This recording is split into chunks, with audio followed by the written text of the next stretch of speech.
3 days after I buried my husband, my little sister stood up at a baby's first birthday party, tapped her champagne glass, and told 40 guests that her son was his. Then she asked me for half of my $6 million house. I didn't cry.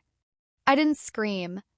I just smiled because I knew something about my dead husband that made her entire story medically impossible, and I let her keep talking. My name is Delaney. I'm 33. And by the end of this story, you're going to watch me hand my whole family the rope to hang themselves with. If you've ever had someone try to profit off your grief, stay to the end because the dinner scene coming up later is the most satisfying 11 minutes I have ever lived through. Drop the state you're watching from in the comments, hit that subscribe button, and let's start from the beginning. The backyard went dead silent. My sister, Danielle, stood there in a white sundress, dabbing one perfectly timed tear off her cheek like she was auditioning for something. Theo, my husband, taught art at Cedar Hollow Middle School. He drove a beat-up Ford pickup with a check engine light that never went out and spent his own paycheck on classroom supplies every fall. He loved his students' terrible dad jokes and me. 3 weeks after his 32nd birthday, a blood vessel in his brain gave out while he graded papers at our kitchen table.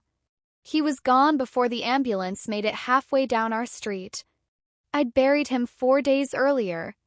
My mascara had barely dried from the funeral, and here was my little sister waving a piece of paper like a lottery ticket, turning my husband's death into her stage. My parents didn't rush to me. They rushed to her. My mom, Carol, wrapped Danielle up like she'd survived a car crash. My dad, Walter, squared his shoulders and used the same tone he'd used on me since I was a teenager, loud enough for every guest holding a paper plate to hear. "Delaney, be reasonable. That boy has a right to his father's name.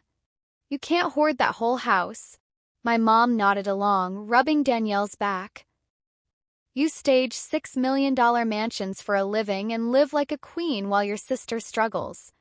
Just sign it over. Don't make this ugly." My husband's body was barely cold, and the people who were supposed to protect me were standing in a stranger's backyard telling me to hand over my home to keep the peace. I looked past them and found Corbin, Danielle's husband. 30 years old, a logistics manager who worked brutal hours for his family and was about the kindest man I'd ever watched get walked all over. He stood near the grill, and when Danielle made her announcement, the paper plate slipped right out of his hand. He didn't even flinch. His whole face had gone somewhere hollow. Danielle reached for him, cooing a fake apology about how sorry she was he had to find out this way. Corbin stepped back like her hand was on fire. "Look what you made me do," Danielle wailed, pointing at me like I was the villain in her movie. "My marriage is falling apart because you won't share what you have." I took one step forward and the whole yard braced for an explosion. I didn't give it to them. I'd spent my life being the responsible one, and I was done performing for people who'd already decided I was the villain. I slid the will right out of her trembling hand. Paper was cheap, and I counted at least 8 formatting errors in 4 seconds, mismatched fonts, a header that didn't match the county court's format. Theo graded essays for a living. The man alphabetized his spice rack. He would never have signed something that looked thrown together on a lunch break. I folded it once, slid it into my purse, and said, calm as a Sunday morning, "Thank you for bringing this to my attention, Danielle." Very enlightening. My dad scoffed. "We expect the keys handed over soon." The last thread holding my patience together snapped clean in half. "You're right, Dad," I said, turning from my car. "But you're all just strangers who happen to share my DNA. Don't call me. If any of you step foot on my property again, I'm calling the police." Remember that line. In 6 days, it was going to matter a lot more than any of us realized. If you're new here, this is Silent Revenge, and this is the part where you hit that like button because she has absolutely no idea what's coming. I drove home with my heart in my throat. The gates closed behind me, and for the first time in 4 days, I let myself breathe. I didn't cry that night either. I walked into my home office, locked the door, and sat in the dark waiting. I knew my family. This wasn't over. It had barely started.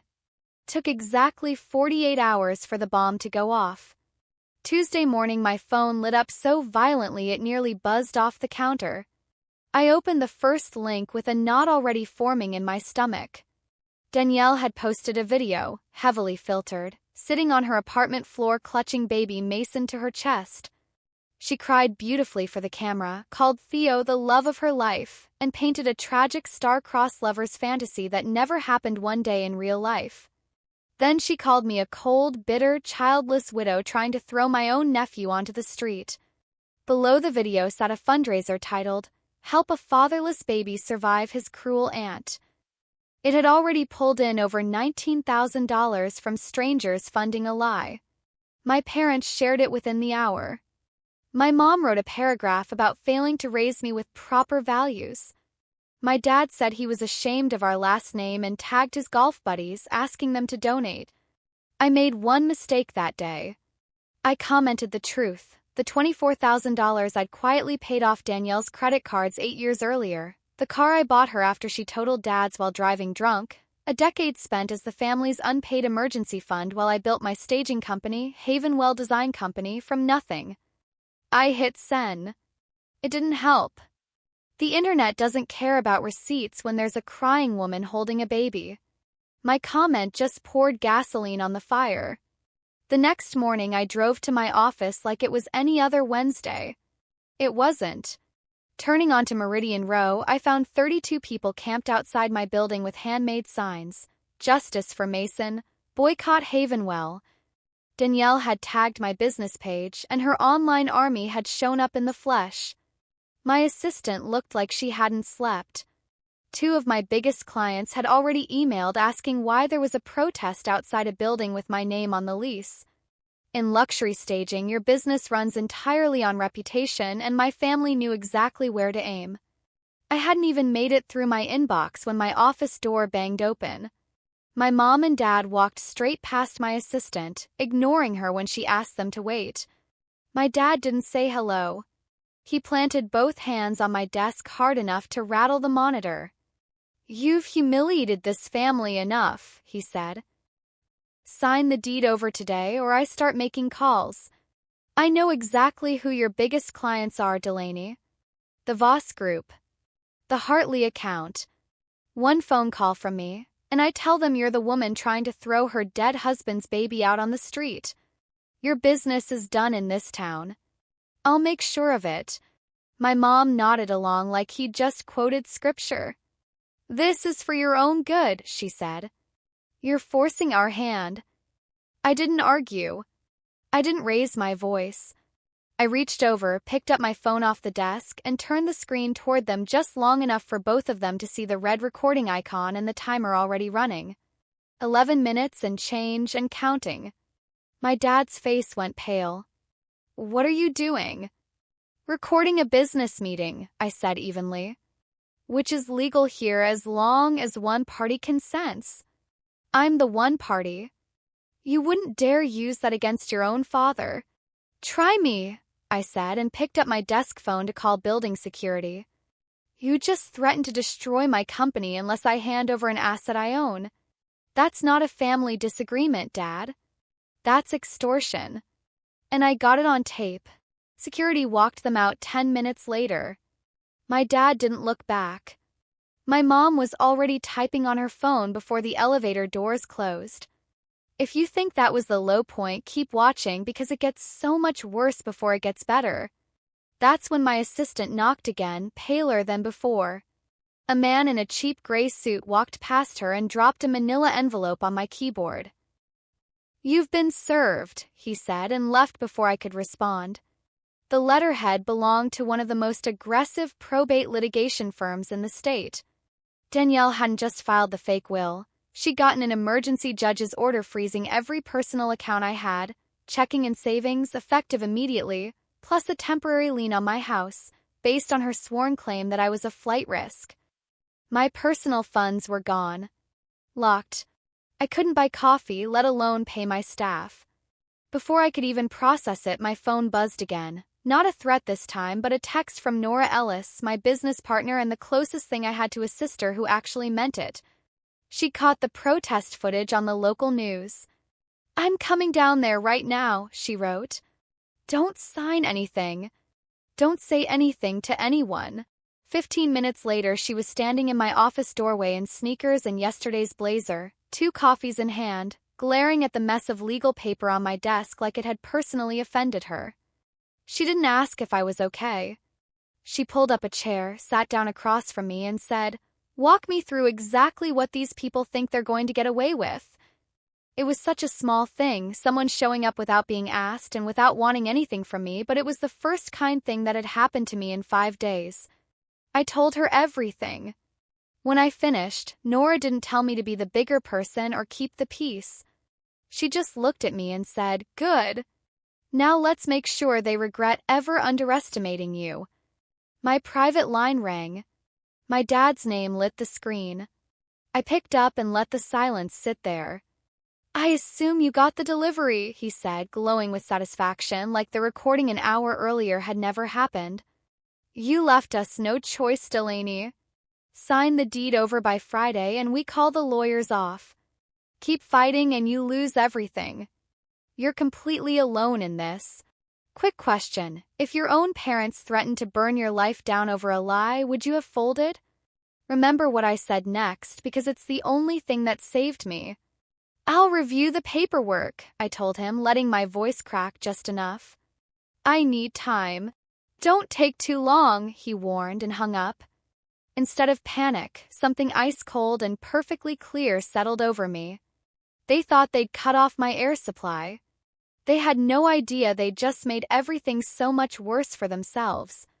I drove home before dark because my next move couldn't happen while they were watching.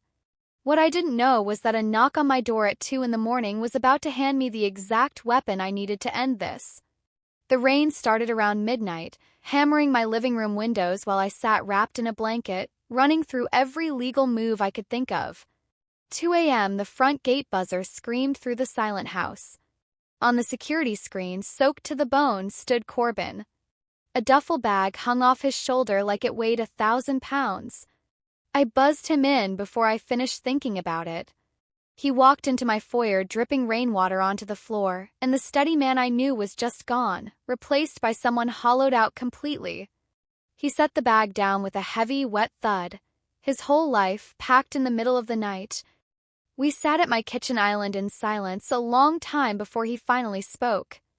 "I couldn't stay in that house," he said, voice raw. She was sleeping like nothing happened. I packed a bag and left. But before I walked out, I did something I've never done. He pulled his phone from his jacket and slid it across the counter. I know her password. I've known it for years. I went into her deleted messages. I picked it up and my stomach dropped through the floor. Danielle hadn't confessed out of guilt. She'd planned this. Right after Theo's funeral, she'd texted 2 friends about needing a big payout to cover secret debt before her creditors caught up with her. One line stopped my heart. "He's dead, so he can't exactly demand a paternity test, can he?"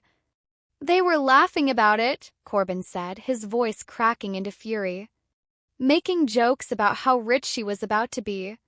She used a dead man for a payday, and she used my son as a bargaining chip." I kept scrolling. A friend had asked if Danielle worried about a court-ordered DNA test. She'd answered that she'd simply refuse it to protect the baby from trauma, until I'd already signed the house over. By then, she wrote, it wouldn't matter anymore. I set the phone down. What Corbin said next changed everything. "I already knew Mason wasn't biologically mine," he said quietly. The timeline never fully added up, and I loved that baby too much to ask out loud. But reading this tonight told me something else. I don't think he's your husband's son either. She picked Theo because he was wealthy and gone. We just need to find out who the real father is, and this whole story falls apart. The air in that kitchen shifted completely. I wasn't a victim waiting for the next blow anymore. I had a witness, digital proof of a premeditated scheme, and an ally who wanted the truth just as badly as I did. I reached out and put my hand over his. No grand speeches, just 2 people betrayed by the same lie, forming a silent pact in the middle of a thunderstorm. "Tomorrow," I told him, "we start digging." But Corbin wasn't done. He pulled out a crumpled receipt from a private genetics lab. Before I left, I went into the nursery. Mason was asleep, hugging that stuffed bear I bought him. It nearly broke me, but I swabbed his cheek before I walked out. Results in about 60 hours. I also paid extra for a full ancestry cross-reference. I don't just want to know he's not mine, I want to know who he actually belongs to. I stared at this man, undone by grief hours earlier, who'd still found the clarity to secure hard evidence. It was time to give him the missing piece. I walked to my study, spun the dial on my hidden floor safe, and pulled out a thin, worn manila folder. You don't need to wait 60 hours to know Theo wasn't the father, I told him. I've known it's impossible since before we got married. Inside was a certified report from a fertility specialist, signed by 2 doctors. 20, Theo survived a brutal case of viral meningitis that left him permanently medically sterile. Before we were even engaged, he sat me down, crying, and told me he could never father a child. We never told a soul. My dad was obsessed with legacy and bloodlines, and my mom would have gossiped about it for years, so we buried the paperwork and told everyone we were focused on our careers. Corbin read the report twice like his brain refused to accept it. Then a slow, dark smile spread across his face. She had no idea, he whispered. She picked a dead man assuming a corpse can't demand a test. She built an entire fraud on a biological impossibility. Exactly, I said, feeling something like relief for the first time in a week. We could go to the police right now. No, Corbin said, eyes gone hard. If we show our hand now, she'll cry, call it confusion. Your parents will hire her the best lawyer in the state and plead insanity to protect their favorite daughter. We can't just win, we have to make it impossible for anyone to protect her. He was right. We needed them so deep in their own arrogance that there'd be no room left to wiggle out. So we agreed to wait, let the fundraiser keep collecting, let the protests keep marching, let my parents believe they'd won, while a lab result came back that was going to blow their entire story apart. If you're still with me, comment the word trap below because the dinner table scene coming up is not one you want to miss. The next morning I drove to my corporate attorney, a sharp litigator named Desmond Hale who'd handled every hostile deal my company had ever touched. I dropped the fake will on his glass table. Within 30 seconds he was laughing, a real laugh. Delaney, this thing is a joke. Different fonts, mismatched margins, terminology that contradicts itself by paragraph 3. Whoever wrote this pulled a template off the internet. He brought in his digital forensics specialist, Priya Nandan, who spent an hour pulling apart the file Danielle had submitted to court. Zoomed in on Theo's signature, the pixels told the story. It hadn't been written on the page. It had been lifted and pasted digitally. Something about the shape nagged at me, and then it clicked. 4 years earlier, we'd mailed custom holiday cards, and Theo had signed each one by hand with his fountain pen. I pulled up a scan of the card we'd sent my parents and held it next to Priya's screen. Perfect match, down to a tiny ink skip at the end of his signature. Danielle had dug an old Christmas card out of my mom's keepsake box just to steal his handwriting. This changes everything, Desmond said. Forgery, perjury, attempted fraud on top of extortion. Hand this to the DA today and your sister's looking at real prison time. Not yet, I told him. Let them think they've won. I want them standing in a room full of witnesses when it falls apart. He had one more thing. He read the injunction over again and actually smiled. They filed a lien on real estate that isn't personally yours. This house has been owned by Havenwell Design Company for 5 years. Theo's name was never on the deed, neither is yours. It's a corporate asset. Probate court has 0 jurisdiction over it. This entire injunction is legally worthless. My sister had committed multiple felonies to steal half of a house my husband had never even owned. Draft the dismissal, I told Desmond. But don't file it yet. I drove home with a plan crystallizing in my chest. Corbin was at the island, laptop open. It's back, he said, voice flat. Probability of paternity, 0%. No biological connection to the boy he'd loved for a year. I braced for him to break. Instead, he opened a second tab. I paid for the full ancestry cross-reference. I needed to know exactly whose child she was hiding. A family tree populated the screen. One name lit up in blue, a first-degree relative match. Not a stranger. Reggie Voss, my dad's oldest friend. His weekly golf partner for over a decade. A wealthy commercial developer married to a woman named Diane for 28 years. My stomach turned to ice.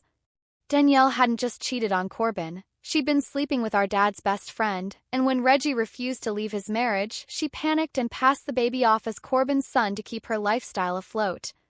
The moment Theo died, she saw a bigger, easier target. A dead man can't demand a DNA test. She swapped targets, Corbin said, jaw tight. A living man who rejected her for a dead one who couldn't fight back. We now had everything. The forged document, her own deleted confession, undeniable proof my husband was innocent, and the identity of the real father, a man my parents trusted and were about to unknowingly walk straight into the blast radius. Are you ready to finish this? I asked. I've never been more ready in my life, he said. That night I opened the family group chat I'd kept muted for 5 days and typed the message that would set the whole trap in motion, that the stress had finally broken me, that my business was crumbling exactly like Dad had threatened, that I was ready to sign the house over tonight in person with a notary present. The read receipts came back in under a minute. My mom gushed about how proud she was I'd finally chosen family. My dad confirmed they'd arrive at 7 sharp with the paperwork. They took the bait without a shred of hesitation. Go put on your best suit, I told Corbin. Tonight we're hosting a dinner party and we're going to lay every last piece of this out on that table. If your stomach's in knots right now, good, this is exactly why the channel is called Silent Revenge. Smash that like button and let's finish this. I spent the next hour turning my dining room into the most intimidating room in the house. My best crystal, my heaviest silverware, every detail built to make them feel small the second they walked in. Then my phone buzzed. Danielle had posted again, sitting on my parents' couch with champagne, captioned "Justice finally served," bragging to her followers that she'd broken her greedy sister and would be moving into a $6 million mansion by the weekend. An hour later, my mom texted that they were bringing a few respected witnesses to keep me from pulling any corporate tricks. I opened the guest list and smiled. They'd invited 3 of their wealthiest country club friends to watch me surrender, and right at the top, Reggie Voss and his wife, Diane. My parents were so drunk on their own arrogance that they'd personally delivered my ultimate weapon straight to my front door. At exactly 7, the doorbell rang. My parents stood there glowing with triumph, Danielle in a cocktail dress clearly bought with donation money, and behind them, a visibly uncomfortable Reggie Voss with Diane on his arm. I said nothing warm. I stepped aside and let them flow into my living room, where Corbin already stood quietly in a black suit, playing the role of neutral observer. Danielle didn't even sit. She slapped a folder onto my coffee table. Here's the settlement. Get me a pen. My dad stepped forward, performing for Reggie and Diane. Tonight is about forgiveness. Family is thicker than any misunderstanding. Delaney has finally seen the light. Reggie shifted in his seat, glancing between Corbin and me, his instincts clearly sensing something was wrong. I didn't reach for the folder or the pen. I walked to the media console, picked up the remote, and pressed one button. The screen on my wall lit up the room with a scanned medical document. Date University Hospital letterhead. I zoomed in on the diagnosis, highlighted in yellow. This is a certified copy of my late husband's complete medical history, I said, voice level. At 20, Theo survived a severe case of viral meningitis. It left him 100% permanently medically sterile. Thorough viable sperm count. The room went dead silent. My mom squinted, confused. My dad froze mid-reach. Danielle's face drained of every ounce of color. So tell me, I said quietly, how exactly did you get pregnant by a man who couldn't have children? She opened her mouth. Nothing came out. That's when the front door clicked open. Corbin had slipped out to his car, and now walked back in like a man with nothing left to lose. He dropped a thick binder on the table with a crack that made Diane flinch. Divorce papers. And a civil suit for fraud and emotional damages. He turned to Danielle.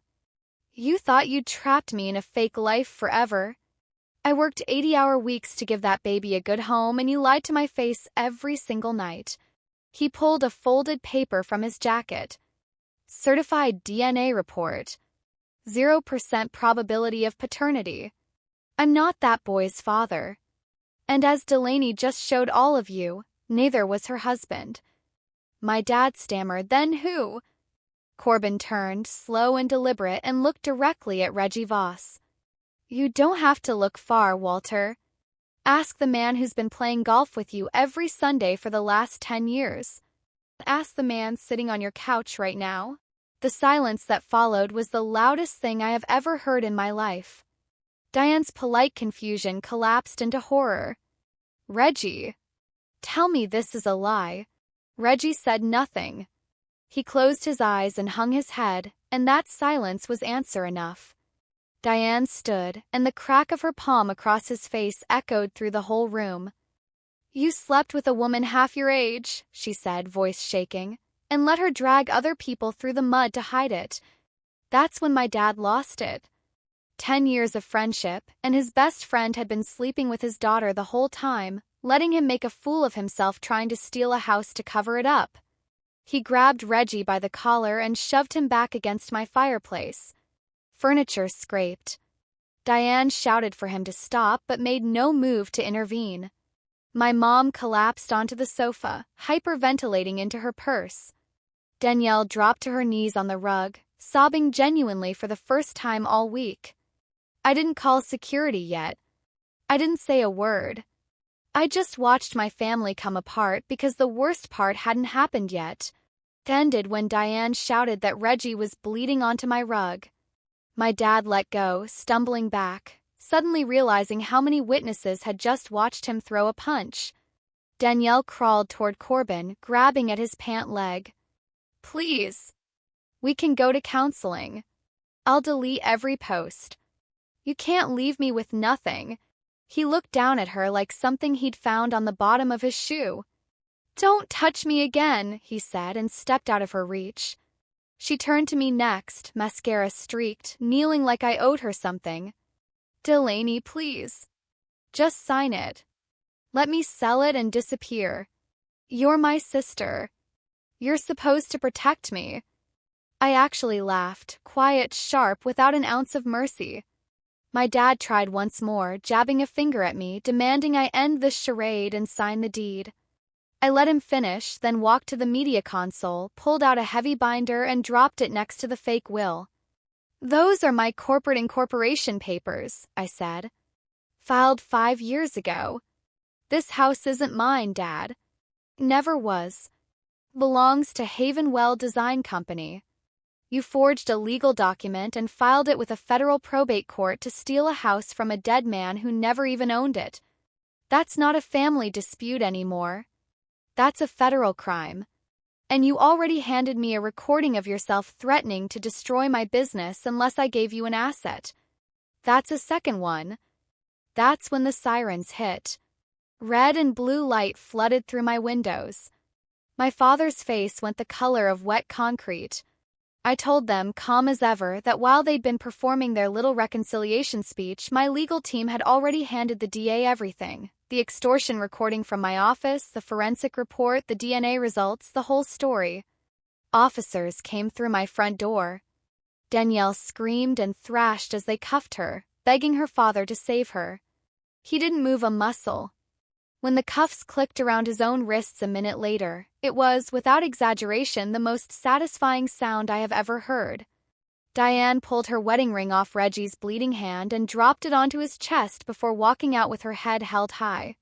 My mom followed her into the dark, alone with nothing left to salvage.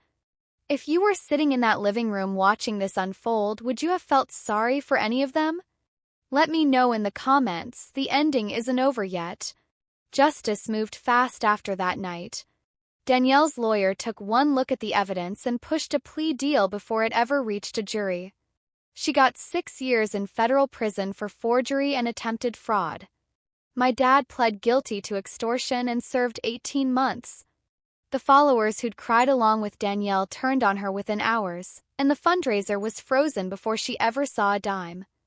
My parents' finances didn't survive the fallout either. In the middle of his own brutal divorce, Reggie liquidated his investments to hide assets from Diane, pulling every dollar of funding out of a real estate deal he and my dad had co-signed. Without that backing, my parents were underwater within 45 days. Their house went into foreclosure. Their country club friends stopped answering. I blocked every number they had and never looked back. Corbin didn't abandon Mason. He filed for partial guardianship, set up a trust, and made sure a little boy who'd been used as a pawn would still grow up safe and loved, far away from all of it. A month later, Corbin came back with 2 glasses and a bottle of champagne I'd been saving. We didn't throw a party. We didn't gloat.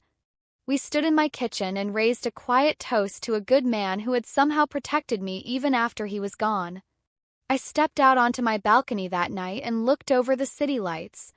My house, the one they tried to steal, lie, and forge their way into, was finally completely quiet. For the first time since I buried my husband, that quiet didn't feel like grief anymore. Finally felt like peace. If this story hit you right in the chest, that's exactly what Silent Revenge is here for. Hit that subscribe button, tap the bell so you catch the next one, drop a like if you were rooting for Delaney the whole way through, and tell me down in the comments what would you have done differently in her shoes. See you in the next story.